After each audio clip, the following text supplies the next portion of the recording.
Hey everyone, welcome to another episode of MMA and Coffee. On this episode, it's a recap of UFC 214.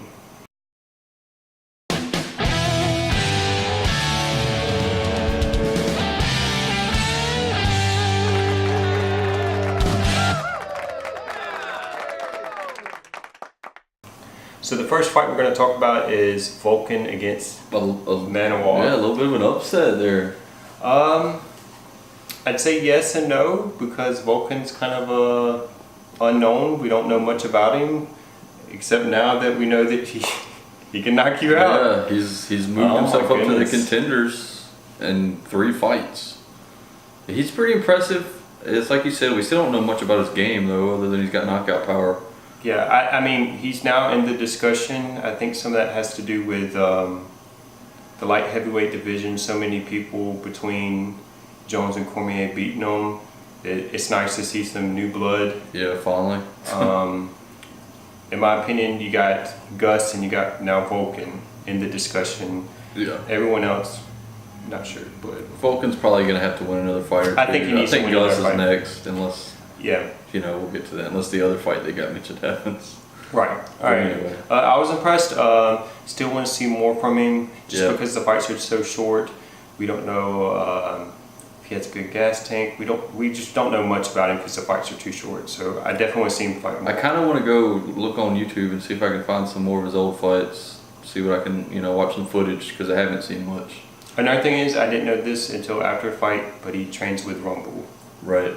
Which is interesting. So I was impressed. Bit of an upset. I thought it was kind of funny because Jimmy had talked a lot trash when Cormier was champ, and yeah, he would not that he lost Cormier or Jones. So the fact that he lost was kind of funny.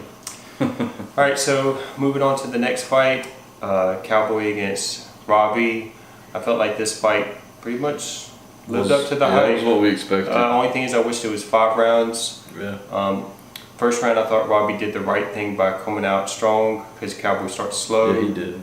I think Cowboy did the right thing by taking time off because he was able to take the shots. He took the shots really well. Yeah. I think in the second round, Cowboy was tired. Not Cowboy. Robbie was tired. So Cowboy clearly won the second round because Robbie didn't do anything. And then the third round was close. Robbie was pressured, but Cowboy was still in there. I think the fight was determined by the first and the third round. Yeah, and Robbie. I think Robbie won the first one pretty clearly, and then the third could have won either way.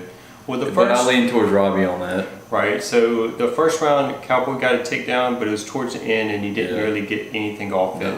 So I would give Robbie the first round. That beginning of that round, Robbie's barrage was the most significant thing that happened that round. Right. So I mean, I thought the judges got it right. It was a close fight, but they got it right. Yeah. All right. So puts Robbie back up there immediately. Yeah, it does. Immediately. Yeah.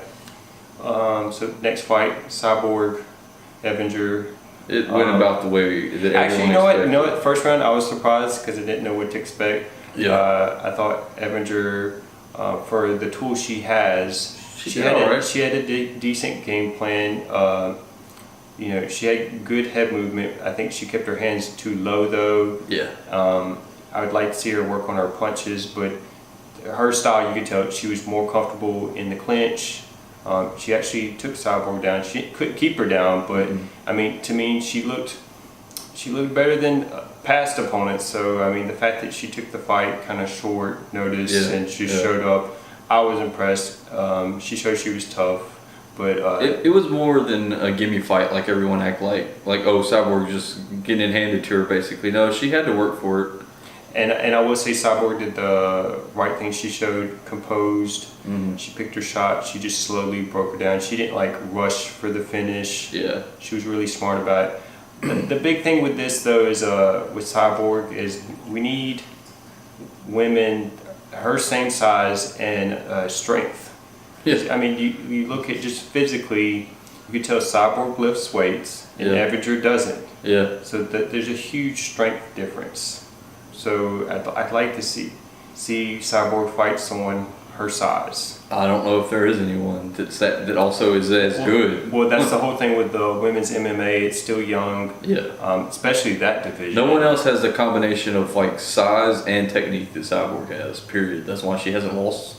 Like, in my opinion, so the two most technical women are JJ and Valentina, and they're way smaller. Yeah. So those fights would never happen with Cyborg. Talking about Holly, that'll be interesting if it does. Yeah, you know what though? I think after seeing how Evinger kind of held her own, I think more fighters would be more likely to fight Cyborg. It's the first time in the last few years since she's had a fight, Cyborg, that she actually showed some flaws. Like maybe she is beatable. You know what I mean?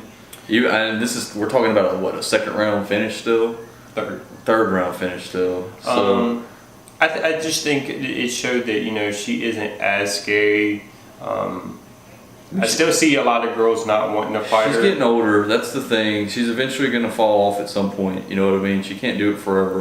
Well, I think it might be Father Time that gets her more than someone else at the same level.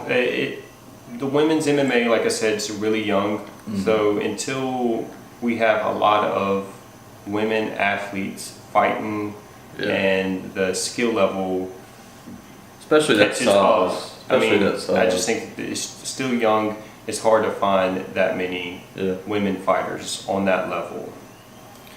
All right, so moving to the co-main event, Woodley against Fight of the year.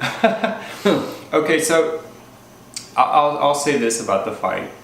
I think Woodley did what he needed to win, but he's not going to win any fans over it. And the only problem I have with Woodley is instead of him just saying, you know what, I just did what I needed to do to win, instead he wants people to like him so much that he's like trying to convince people like, no, it was a good fight. Right. And like come on, man, it wasn't a good fight. You fought not to lose. You didn't fight to win. Like, if you're gonna fight that fight, don't be upset that fans aren't like jumping up and down. When John Jones had that fight with OSP, he straight up just said, I fought not to lose. Like, he just admitted it, and people got over it because of that. So he didn't pretend it was a good fight. The one thing I would say after this fight, they need to give Woodley some style matchup where it's not going to be boring. Because the Wonder Boy and my fights were just stalemates. They weren't suited for him to even really show his skill. It just made him fight safe. I think Robbie's the guy, if he can go in there and not get knocked out. That was the only problem with that fight. It was so short, we didn't really get to see it. I think Robbie had the style to make that a good fight. He just got caught real early. Well, that's another thing is the welterweight division. I don't even really know who to name next. Yeah, especially since it cost him the GSP fight. Yeah. So that's another thing. Dana's now saying that Bisping GSP is back on board because of Woodley's poor performance. Dana even said that he knows Bisping will at least fight. He said the ship sailed and turned the fuck back around. Verbatim, that's what he said. Oh, God. So, and I mean, you just think of it, they want to sell the fight, and I mean, let's be honest. Do you think GSP and Woodley would be exciting, or would it be more like what we just saw? People forget GSP wasn't really exciting during his title reign anyway. I think it'd be another boring fight, so Woodley wouldn't win any fans. He might win some money. Especially if he beat GSP, then people are going to dislike him even more. Right. I mean, that could potentially be a way to get people to watch you if they hate you so much. But yeah, so when I look at the welterweight division, I think Konnich should stay retired. And the one thing that's a little frustrating is Rory McDonald is now with Bellator. Yeah. And he beat Maia and Woodley. Yeah. And so he would be someone I would actually like to see get another title shot who would win. Yeah. But since he's not in the UFC, we won't see that fight. So honestly, I don't even know what Masvidal, maybe him and Robbie fight. I don't know. Robbie might just get the rematch. Honestly, we'll see. We'll find out. Anyways, that's kind of what I thought about the fight. I think he did what he needed to win by fighting safe. He's just not going to win any fans, and he should just accept that instead of trying to convince people that it was a good fight. Like going, oh, I stuffed this meat. I don't know. Maybe like do something besides stand in the middle of the octagon and just look at somebody. That's what I'm saying. They threw 130 punches in that fight total. Set a record for fewest punches thrown in a title fight. And it went 5 rounds. That's ridiculous. Okay, let's move on. Yep. All right. So main event. What'd you think? It was good. It was good. It lived up kind of to the billing. Cormier had some moments, but I mean, we know how it ended. He got knocked out. So yeah. So I'm seeing a lot of people, mention how Cormier looked good, and then like someone like Bisping said, it kind of doesn't matter though because he got finished, he got caught. With that said, out of nowhere, really. Yeah, I was not expecting that. So what I noticed was the first 2 rounds, Cormier, the adjustments he made was he was fighting at a more calm fight. He wasn't as emotional. He wasn't as emotional. He was more calm. The pace he was fighting, I was like, oh, he could actually do this pace for 5 rounds. Yeah. I think he got a little too comfortable. He was more like a boxing match, just punching. I would have liked to see him kick more.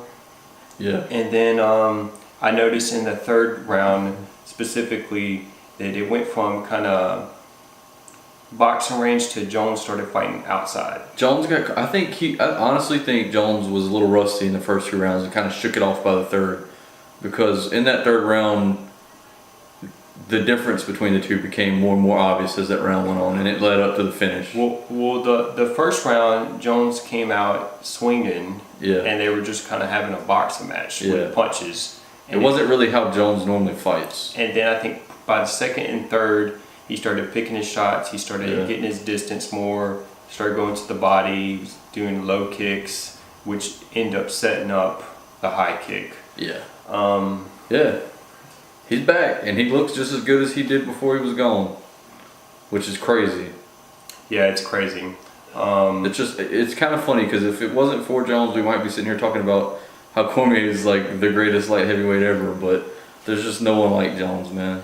No one. Well, I feel like too when you look at the fight, like Cormier's game plan, it wasn't a bad game plan, really. But you look at how he beats people. He beats people by taking them down.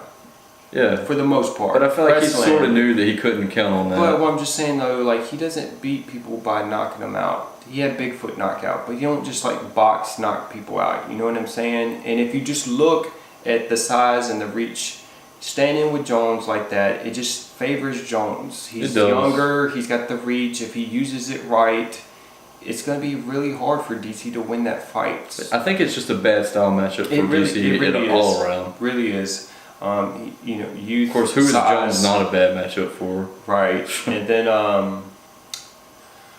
then, so I felt really bad for DC after this fight, and I think maybe DC was his worst own enemy in the sense that the narrative for this fight, he made it so big that when he lost, it made the loss bigger, hurt more. Yeah. He built it up so high, so for him to lose the way he lost makes it even more devastating. Jones said all the right things though. Like after that, and he talked about respecting DC, and he wished he could be more like that.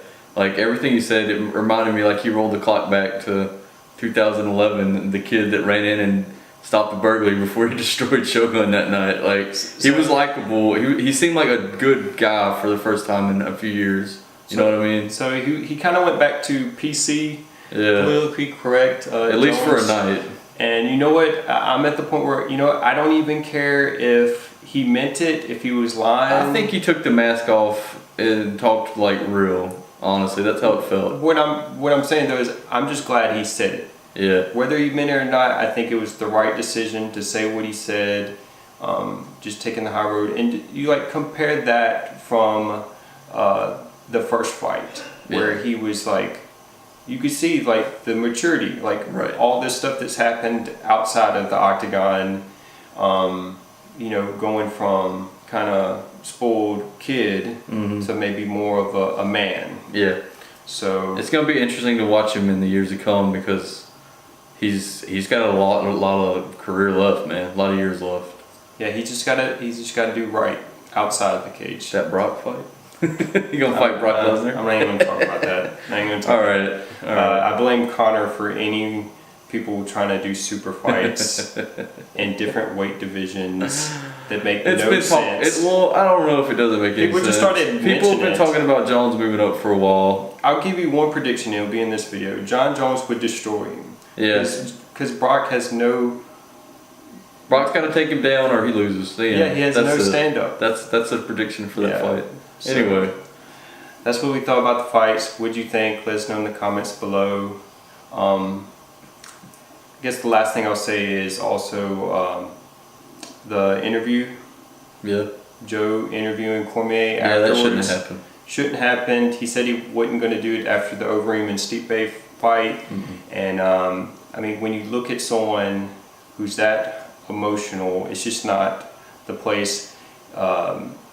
Based on what we've seen from fights, when someone gets knocked out, he was concussed, man. yeah, when someone has a concussion and they're coming to, we watched him go through so many emotions. We watched him go from what happened, mad, sad, like all these emotions in a very short amount of time. And I guarantee you, next day, today, tomorrow, a week from now, he's not going to remember that interview with Joe. That should have never happened. He's not even going to remember. It should be a banned practice. What are you going to get from a guy that just got knocked out that adds any kind of depth or anything that matters? You know? And the questions they asked him too. Like, why are you asking specific questions about the fight? He doesn't know. It just happened. Like, what are they going to say? They don't know. They're not fully It just happened. conscious. He just got knocked out. Yeah. He doesn't know. He won't even remember walking out of the octagon to the backstage. Yeah.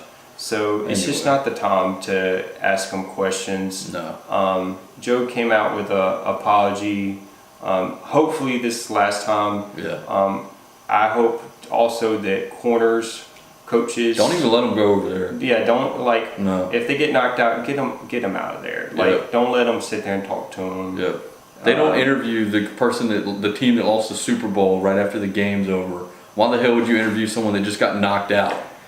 Yeah. Stupid. Especially when they're asking questions that are like with the Overeem situation. It's like, oh well, let's pull it up. Let's see if you're telling the truth. It's like, right. That was too much. Like these confrontational. Like, what's he gonna say? He just lost. Right. So that's what we thought. Yep. What you think? Let us know in the comments below. See ya. Later.